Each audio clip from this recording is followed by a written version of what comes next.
I'm going to go watch. All right, and thanks to you at home for joining us this hour. Who knows what's going to happen this hour? I mean, we are used to this pattern where if it's a day that ends in Y, it's a day when massive news breaks literally as we're going to air. We did have a whole show planned, ordered up, ready to go tonight. There's been a lot going on all day today. Walmart just announced it's not going to sell guns anymore to people under the age of 21. The president made a bunch of startling comments on camera today about gun safety reform, comments totally out of keeping with all of his remarks on this subject.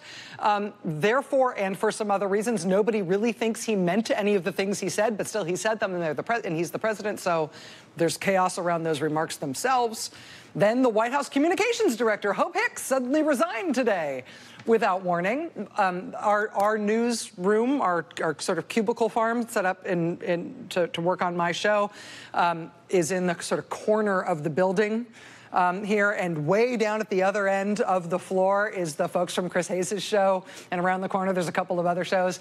We're all very rarely looking at the same thing at the same time, but when the Hope Hicks news broke at the New York Times, you heard like somebody doing a stadium wave. It was like, oh, all the way down the hall and all the way across the floor as people absorbed that information, which was a legitimate surprise. So there's been lots going on. We had a whole show about it. And then this just happened. This is big news that has just broken from the New York Times, just in the last hour. As you see the headline there, Kushner's business got loans from companies after White House meetings. This is by reporters Jesse Drucker, Kate Kelly, and Ben Protis. Jesse Drucker, I believe, is going to be joining us in just a moment to talk about this. But here's how this piece starts tonight. Quote, early last year, a private equity billionaire started paying regular visits to the White House. Joshua Harris, the founder of Apollo Global Management. During that period, Mr. Harris met on multiple occasions with Jared Kushner, President Trump's son-in-law and senior advisor. Among other things, the two men discussed a possible White House job for Joshua Harris. Well, that job never materialized, but in November, Apollo Global Management lent $184 million to Jared Kushner's family real estate firm, Kushner Companies. The loan was to refinance the mortgage on a Chicago skyscraper. This loan was made, it says later on in the story, on November 1st, 2017. Quote, even by the standards of Apollo, which is one of the world's largest private equity firms, the previously unreported transaction with the Kushners was a big deal. It was triple the size of the average property loan made by Apollo's real estate lending arm, according to securities filings.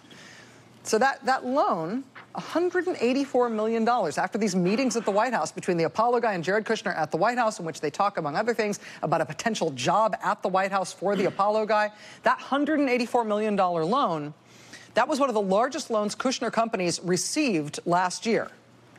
But, oh, wait, there's more, because an even larger loan came from Citigroup, which lent the firm and one of its partners $325 million to help finance a group of office buildings in Brooklyn. That loan to the Kushner Companies was made in the spring of 2017 by Citigroup, shortly after Mr. Kushner met in the White House with the chief executive of Citigroup. According to the Times, or as the Times notes, there is little precedent for a top White House official meeting with executives of companies as they contemplate sizable loans to his business.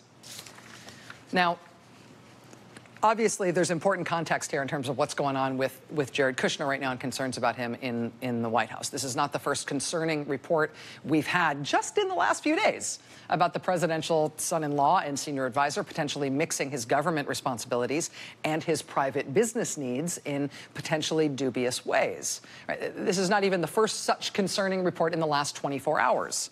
I mean, in this new breaking news story from the New York Times tonight, they note, quote, Kushner recently lost his top secret security clearance amid worries from some U.S. officials that foreign governments might try to gain influence with the White House by doing business with Mr. Kushner. Now, according to the Washington Post last night, those worries have been formed in the White House in part by intelligence intercepts. Intelligence intercepts that have captured foreign officials discussing their dealings with Jared Kushner in the White House. Beyond that, the Associated Press today reports that those intelligence intercepts have revealed discrepancies in the information that Jared Kushner disclosed on his security clearance application.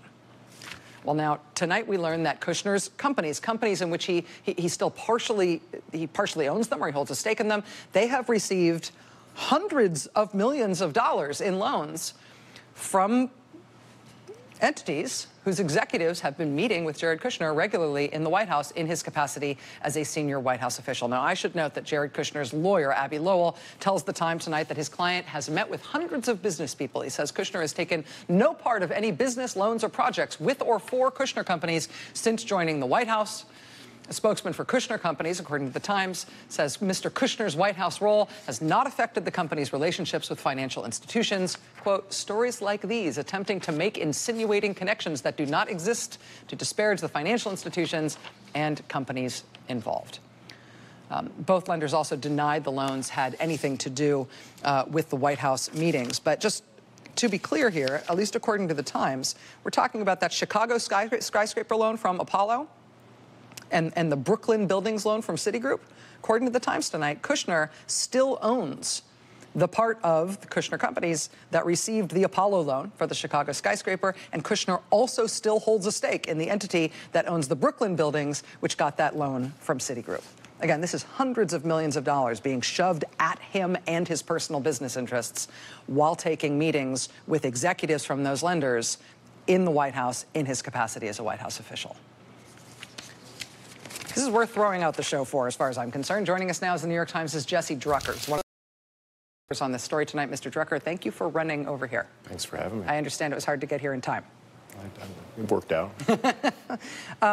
I've just summarized, again, on short notice, we're all absorbing this stuff ourselves, but I've just summarized what I see as the bottom line here, which is that Mr. Kushner's business interests not only aren't over, but business interests in which he is actively invested, where he's getting a personal benefit, have received notable, and in some cases, sort of remarkably large cash infusions from people who've had business dealings with him as a White House official.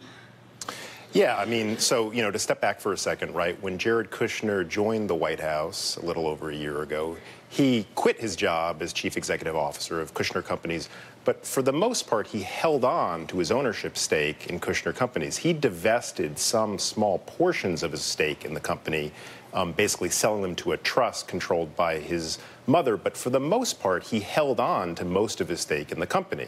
And the way Kushner Companies is set up is it's actually, hundreds of LLCs and partnerships and companies that in turn own these various properties.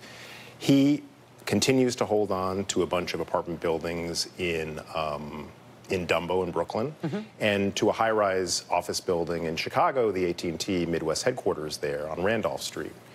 So last year, after he joins the White House, he has a number of meetings with Josh Harris, who is one of the founders of Apollo, a giant private equity firm.